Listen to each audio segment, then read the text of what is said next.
మన ప్రభువును మన రక్షకుడైన యేసుక్రీస్తు నామమున అందరికీ వందనాలండి. దేవునికి స్తోత్రాలు.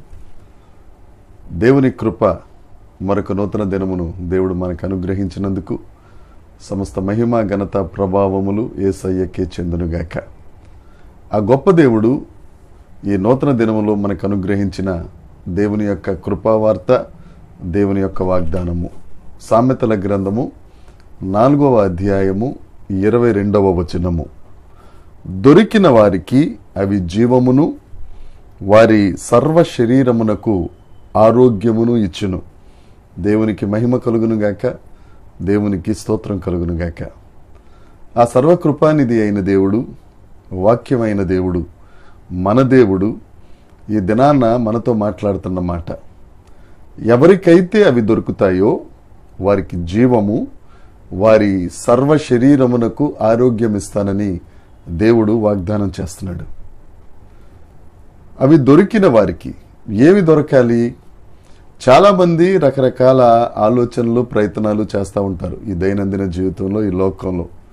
వారికి ఏదో దొరకాలి, ఏదో వస్తే మనం కోటలు కట్టుకోవచ్చు, మన సరిహద్దుల విషయాలు పరుచుకోవచ్చు, సుఖశాంతులతో ఉండొచ్చు అనే రకరకాల ప్రణాళికలు ఎప్పటికప్పుడు ప్రజలందరూ వల్లిస్తానే ఉంటారు.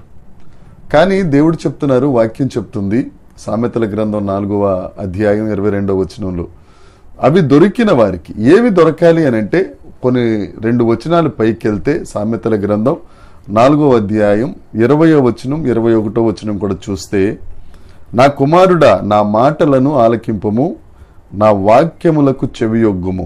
ఏమి దొరుకుతాయట? ఏమి దొరకాలి?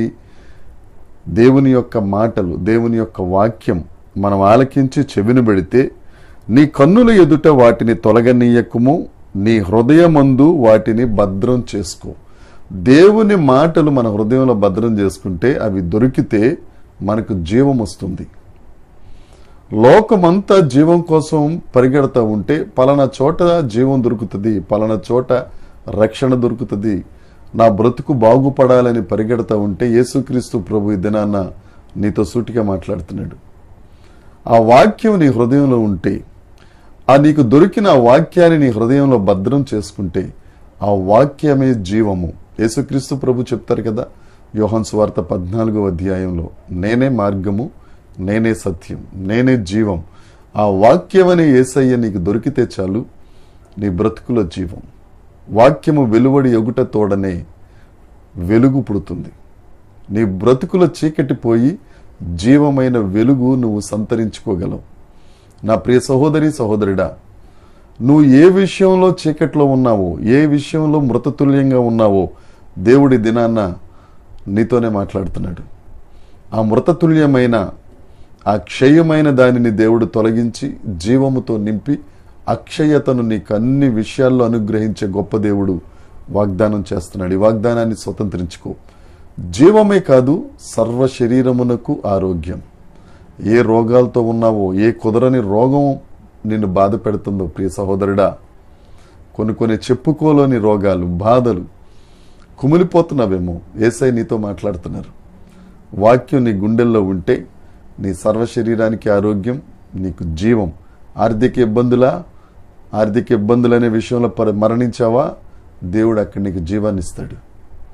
ఆర్థిక ఇబ్బందుల వల్ల నీకు శరీరం కుంగిపోయి కుళ్ళిపోతుందా, నీకు ఆరోగ్యం ఇస్తాడు. ఆయన వైపు తిరుగు, ఆయన మాటలు విను, ఆయన మాటలను నీ గుండెల్లో దాచుకో, నీ నోట పలుకుతా ఉండు, నీ కనుల మధ్యన బాసికంగా వాక్యాన్ని ఉంచుకో. దేవుడు నీకు జీవంతో నింపబోతున్నాడు. దేవుడు నీ సర్వ శరీరమునకు ఆరోగ్యం ఇస్తారు.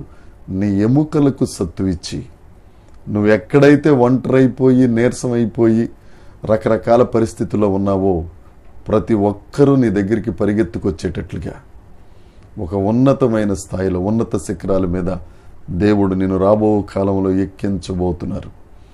ఈ వాగ్దానాన్ని స్వతంత్రించుకుందాం, యేసయ్యను స్తుతిద్దాం.